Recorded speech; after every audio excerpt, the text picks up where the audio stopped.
সাথে দিয়েছেন। এই ভয়েস মেসেজ হচ্ছে আবারও প্রধান উপদেষ্টার বিশেষ সহকারী জনাব ফয়েজ হাসান তৈয়বের। উনি বলছেন, আজকে আমাদের এই সেমিনারের কথা উল্লেখ করে বলেছেন, মান্না ভাই ওখানে আমাদের এই অধ্যাদেশ নিয়ে বিভ্রান্তি ছড়াচ্ছেন। ওনারা পুরানো আদেশের উপরে কথা বলছেন, বর্তমান আদেশের উপরে নয়। মানে আমার ইচ্ছা ছিল না যে এই বিতর্ক এরকম করে শুরু করি। উনি পাবলিকলি বলেননি, এটা আমি পাবলিক না করলেও হয়তো পারতাম, কিন্তু আমার কাছে মনে হয়েছে যেহেতু তারা এটা বলেছেন, আমরা তাদের এই বক্তব্য ওই বক্তব্য ধরে নয়, নিজেদের মতো করে তারা যা বলেছেন সেটার সমালোচনা করেছি, এটার ভুলগুলো দেখিয়েছি, অতএব তারা এই কথা পরেও হয়তো বলবেন, তাই আগেই বলা দরকার মনে করছি। যেটা ওখানে আছে সেটা আপনাদেরকে পড়ে শোনানো হয়েছে। বিনা পরোয়ানায় গ্রেপ্তারের পুরনো বিতর্কিত ধারা, সাইবার সুরক্ষা অধ্যাদেশ 2025-এর 35 ঘ ধারায় বলা হয়েছে, যদি পুলিশ মনে করে কোনো ব্যক্তি এ আইনের অধীনে অপরাধে লিপ্ত হয়েছেন বা হচ্ছেন, তাহলে তাকে পরোয়ানা ছাড়াই গ্রেপ্তার করা যাবে। এটা মানা যায়? পরোয়ানা ছাড়া গ্রেপ্তার করা মানা যায়? খুব সহজ কথা, যায় না।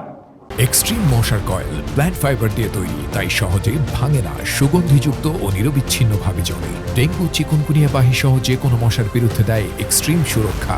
ওনারা বলছেন, যেটা ফয়েজ আহমেদ তৈয়ব বলেছেন, উনি তার এটা সম্ভবত স্টেটমেন্ট দিয়ে, সাকিব আল হাসানকে যদি ফুটবল খেলতে নামিয়ে দেন, ও ভালো খেলতে পারবে না। যার যেটা কাজ, যিনি যেটা করেননি সেটা কি করেন, আমি এরকম করে বলি, হোসেন মোহাম্মদ এরশাদ রাজনীতি তো করতেন না, এবার জিয়াউর রহমানও তো রাজনীতি করতেন না, কিন্তু দেখেন জিয়াউর রহমান এমন একটা দল করে গেছেন, আজ সেটা দেশের সবচেয়ে বড় দল। উনি পারলেন আর আপনি পারেননি।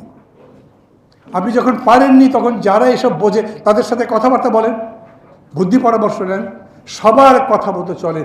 আপনি ওই সংস্কারের ব্যাপারে ঐক্যবদ্ধ করবার জন্য জান দিয়ে দিচ্ছেন, নির্বাচনের তারিখ ঠিক করার ব্যাপারে কেন ঐক্যবদ্ধের চেষ্টা করলেন না? এই যে সাইবার সুরক্ষা অধ্যাদেশের কথা বলছেন এখন, সেইটার সম্পর্কে আমরা আপত্তি করছি।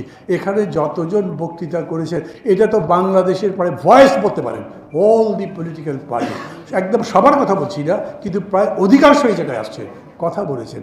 সেইটা শুনে তারপরে তো ব্যবস্থা নেবেন। আগেই বলে দিলেন আমি বিভ্রান্তি ছড়াচ্ছি, সবাই কি হচ্ছে তা জানেন না, কারা কারা আসছে তা জানেন না, কী পেপার পড়ছি তা জানি না, এবং যারা যারা আলোচনা করছেন তাদের সম্পর্কেও জানেন না। বিদেশে চাকরি করেন, বড় দুটো একটা ইউনিভার্সিটির বড় বড় ডিগ্রি আছে, এই জন্য যদি মনে করেন আপনারাই সবচেয়ে জ্ঞানী লোক, then you are really fool. I am sorry for the language, কিন্তু বলছি আমরা বাংলাদেশের মাটির সাথে থেকে, আমরা খারাপ ছাত্র ছিলাম, ভালো ছাত্র ছিলাম, লড়াই করে করে একদূর আসছি। আমরা মানুষ যেরকম চিনি, দেশ যেরকম করে চিনি, আপনি যেখানে না থাকলে সেভাবে চিনতে পারেন না। আপনার দরকার আমার সাথে আসেন, আমি আপনাকে বন্ধুর হাত বাড়িয়েই তো দিয়েছি। এখনো পর্যন্ত বলি এই সরকারকে সহযোগিতা করি, কেন? একটা ইন্টারেস্টের জন্য। এরা চুরি করেনি, লুট করেনি, ডাকাতি করেনি, এদেরকে ওইসব কোনো অভিযোগ দেওয়া যাবে না। এমনকি ক্ষমতার লোভও করে নাই, কিন্তু রাজনীতিটা ঠিকমতো করতে পারছে না। সবচাইতে বড় রাজনীতি তো অ্যাডমিনিস্ট্রেশন, দেশ চালানোর মধ্যে সবচাইতে বড় রাজনীতি।